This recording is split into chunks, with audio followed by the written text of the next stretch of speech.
case of, oh, we're just supporting you for this one day and that's it. When they first come to us, we show them love, we show them care that they've not seen before.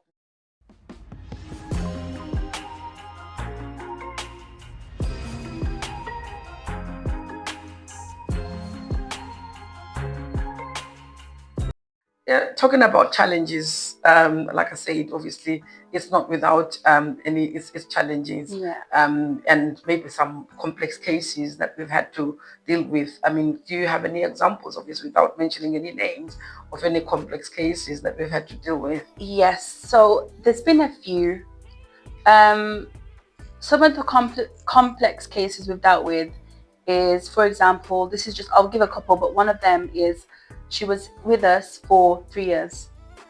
She was with us for 3 years. From our side, we had everything sorted. So we saw her from the first stage to the move on independent stage. And then you slowly sort of saw her going downhill. Her mental health started decreasing again because she was independent now, and she's been in the refuge for 3 years.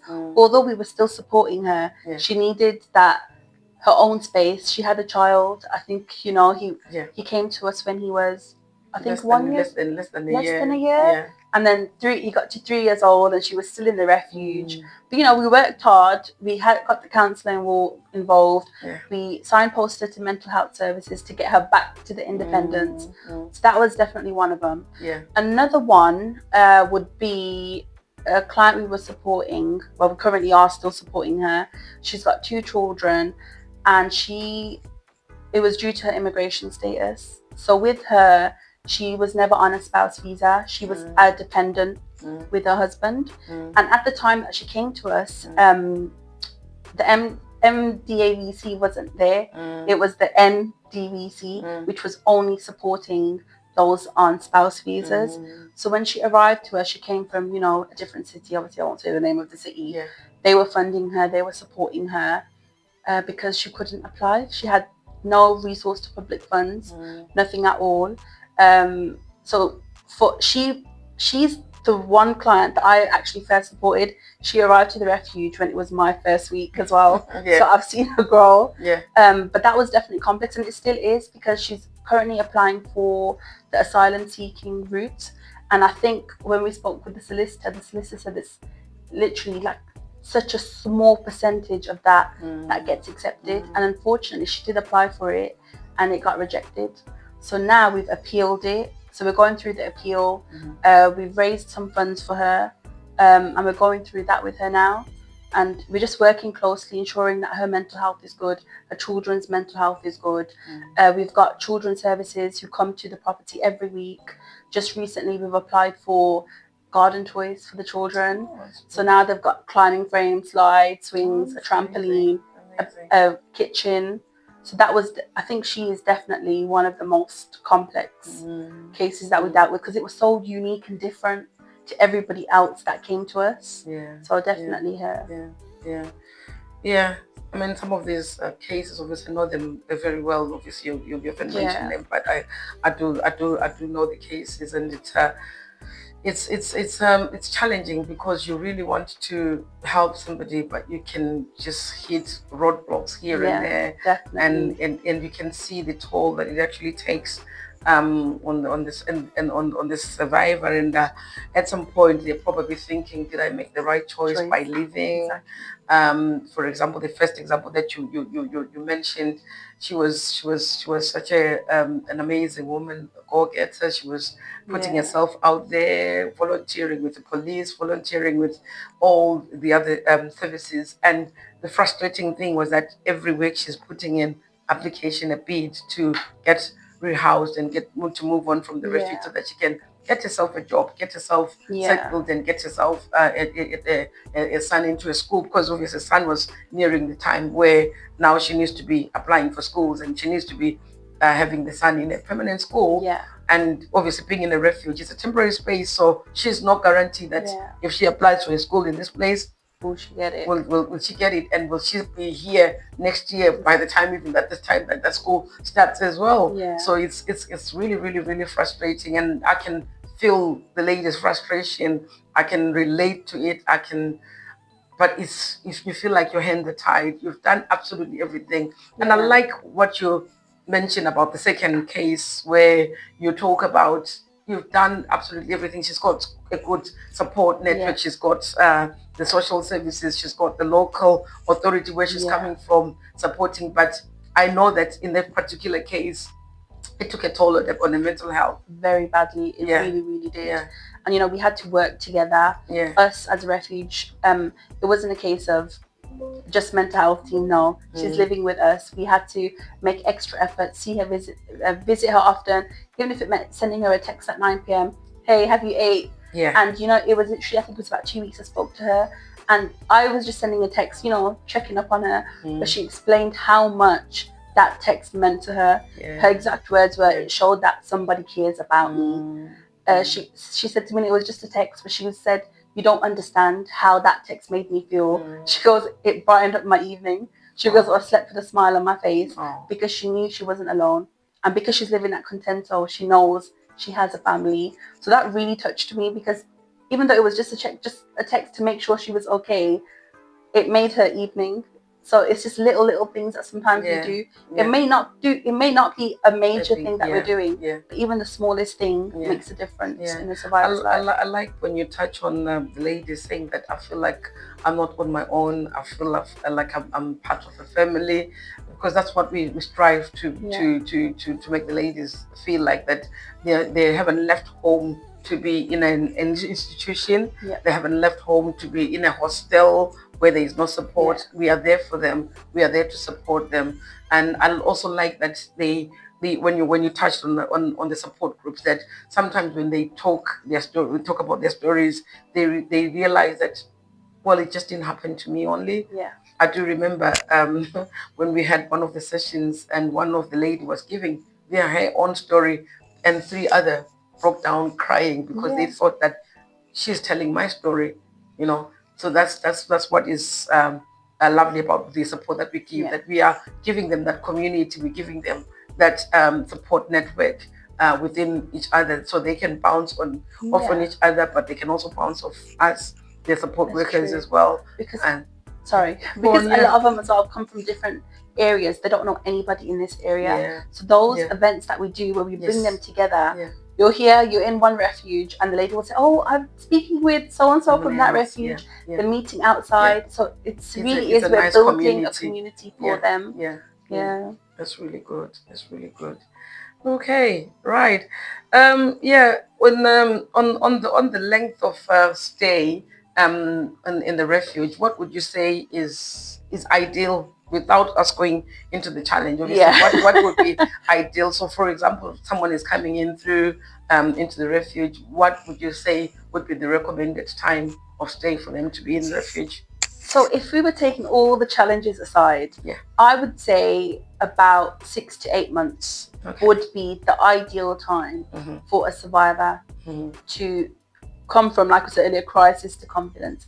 That, from the experience and the survivors that we've spoken to, around that time frame. And on average, at the moment, how long are survivors staying in our refuges? The longest survivor we've had stay with us, 3.5 years. 3.5 years. I think it's it's crazy to think, although the time frame should be so little, 3.5 years. All she's known is Contento. Because she has nowhere else to go. And I think that's during your time when you actually joined Contento.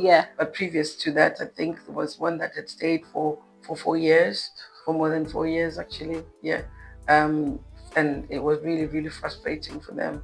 Because like we mentioned earlier, it gets to a point where we've got this person to the stage they need to be. They've got the confidence, the self-esteem, like you said, they're volunteering, they're doing part-time work. They can independently, they know, okay, this is how much bills I need to pay. They're saving, they're buying things for their forever home. You'll see pots and pans in their bedrooms, just pans, beddings, and you'll ask them what's this for, and they'll say, oh, for when I move out. But then they end up 4 years. I think that's probably one of the things as well that we actually encourage them from during the support sessions to get themselves ready for that move on. And I think one of the things that we used to encourage them was to get something, even a portable bed and a portable stove, so that they're ready just in case. So with us hopeful that something was going to come up, and that can be a source of frustration. Somebody looking at that and thinking, I've got this ready, but where is the house? Oh, when am I gonna move on? So it can be really, really frustrating. Yeah, but is there a moment, or is there something that shows you, or a trigger that, or something that a survivor says or feels that assures you that this person is ready to move on? I think it would be, during their support sessions, or they'll call me and say, Tameena, I don't need support anymore. The line will be, Tameena, I don't need support. And I'm like, no, you do, because you're still with us. And they're like, no, we're ready to move on. And it would be when they want to find a job. So if they're living in the refuge, unfortunately, they can find a full-time job, but then they have to pay for the rent. So that then becomes a frustration, that they want to find full-time work, but then they can't afford the rent of the refuge, because it's a little bit higher than it's supported. So it'd be things, I think it's little things like that.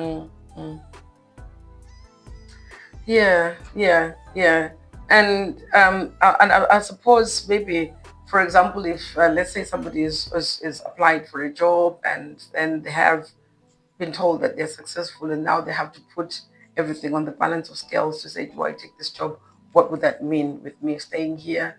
I'm pretty sure maybe a listener out there would say there's got to be a way out. And I know the local authorities have got the fund. I think, is it the enhanced benefit or something like that they can actually apply for. Not too sure about that one. It's a discretionary. Oh, the one where they pay for the deposit of the yes. Have you had anybody that had access to that have applied to that before? So we tried to apply for one survivor, but it was unsuccessful at the time. I think it was due to the wage that she was receiving. She wasn't able to. She wasn't entitled for that. So we have attempted for one person that I know of, but it was unsuccessful at that time. Okay. All right.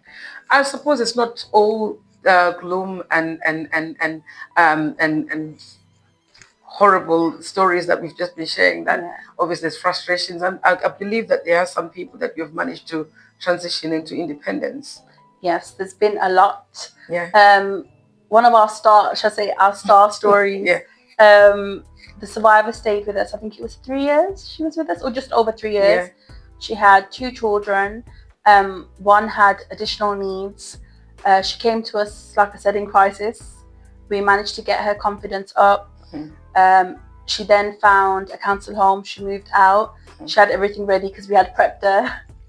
And then now she's back volunteering with us. Unfortunately, she couldn't be here today. She had other commitments. But, she's volunteering with Contento now. And I think it's been such a great asset to have her on board, because she's been able to sit down with survivors who first come in and say, guys, I was you. And now I'm here supporting you guys. So she's definitely one of our star stories. But there's been so many. Once the survivors leave into their own homes, they still keep in touch. They'll still message and say, because they still feel they're like they're part of this community. Like so many, like once they've got their homes, once they're settled, they'll send a message, hey Tameena, can you come down? I want you to see my home. I want, So there's been so many stories where they've come to us with absolutely nothing. And with the support we've given them, they've been able to obtain their own homes. Even it's the ones where they're just able to go out independently. They've never been able to do that. And then when they come to us, you'll see them in the morning, where you off to? Oh, I'm just going out for the day. So, there's so many good stories. Okay. That's lovely. That's lovely to hear. I know we do have like our statistics that show that I think on an average in a year we receive about 100 and something, but we are able to move a good number, I think around about 20, 30 do move on into independent living. Tell me about the practical steps, how you prepare these ladies from maybe the application of for housing, application for jobs and stuff like that, those that actually do move on. What do we have in place as Contento to support someone that is coming? Obviously, we supported them, we've got them to where we would think that they're ready. What are the steps that we do to help them to move on to the next chapter in their lives? So that's when they reach this, the side of the support sessions where it's about their independence. So like I said, once they get their indefinite leave to remain, or if they've obviously already got it, or if they're British, we'll apply for their housing. We'll teach them how to bid. We give them, I think it's by midnight, every Thursday. So by midnight, we teach them, this is how you bid, this is how you do it. We have sessions where we actually create CVs with the survivors. In Contento, we actually had our own CV classes. We had our staff come in, set up, show them how to make their CVs, sat with them. So we have all these kind of sessions. We support them with applying for jobs. So we sit down in our sessions and we say to them, okay, what experience do you have? Because some will say, I don't have any, I don't know what to do. So even just sitting with them, one will say, well, I used to help decorate parties. We'll get straight on with them, get onto Indeed, find party decorator jobs for them. So we support them throughout all of it. Okay, that's good. That's good. You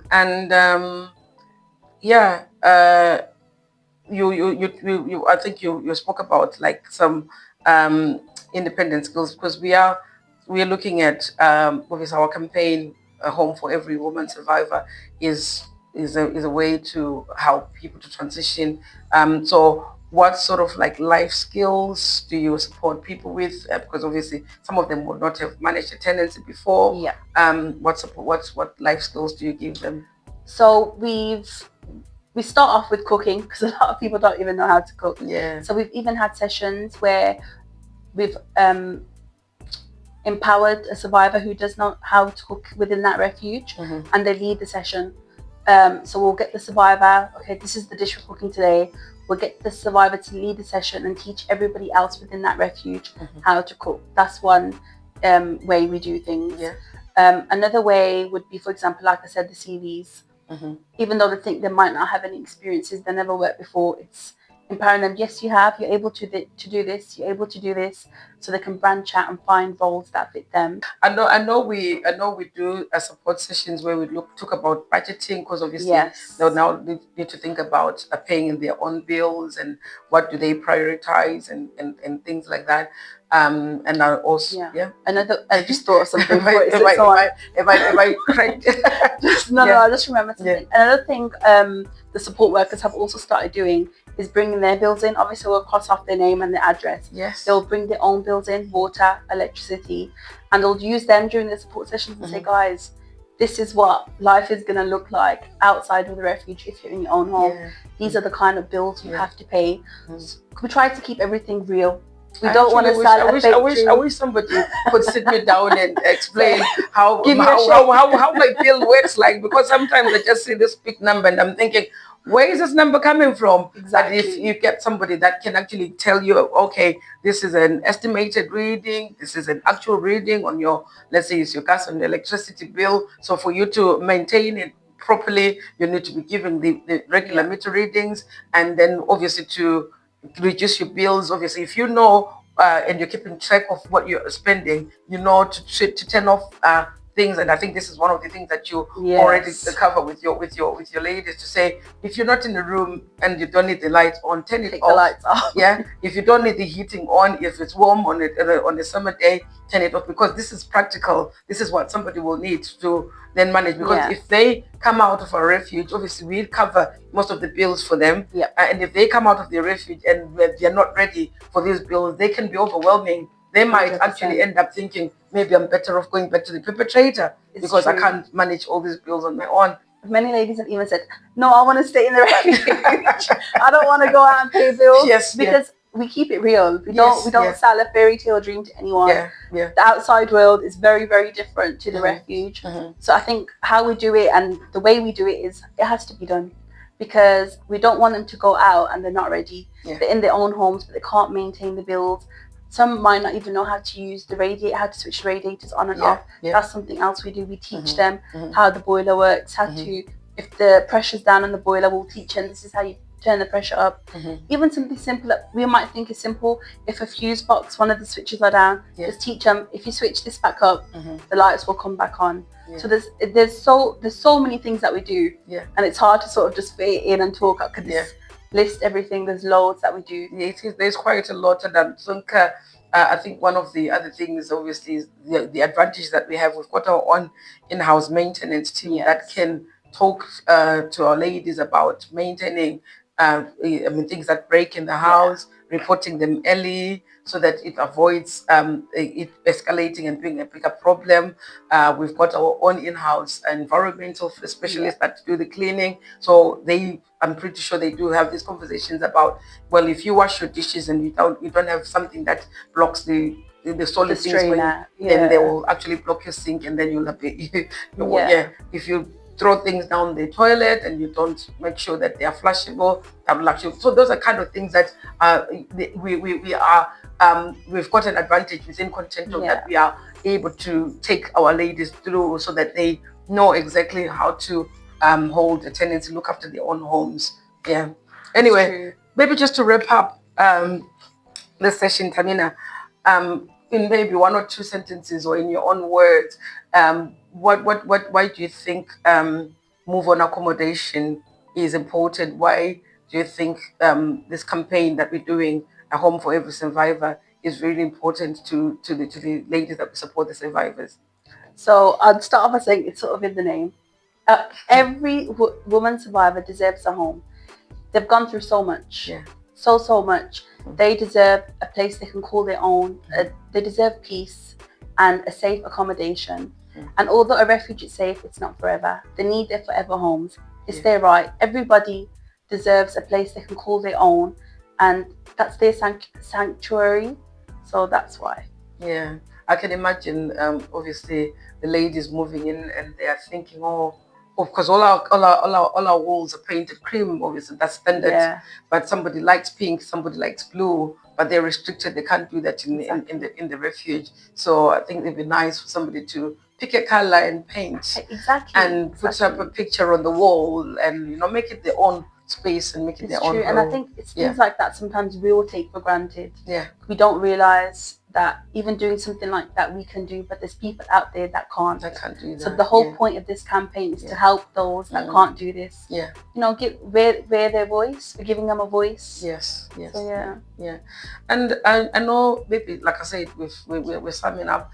Contento's main purpose and main role is obviously to create this space for people to flee and to be safe, and that's most important, and that's what most people identify with, really. When we talk about domestic violence, they say you're doing a good job, at least you're giving somebody a room. But I don't think I don't know how many of our viewers understand the plight these women have, because we take them through the different phases. You say about the phases of support. So the first crucial phase of making sure that the basics are covered, and then the next phase is then looking at different needs. Okay, what do you want? Do you want training? Do you want to look for a job and stuff like that? And then the next phase is, now we want you to be able to move on. So people will identify with first stage and second phase, but not many identify with the third phase, which then can lead them to go back and in a vicious cycle to where they were when they were coming in, because they're thinking,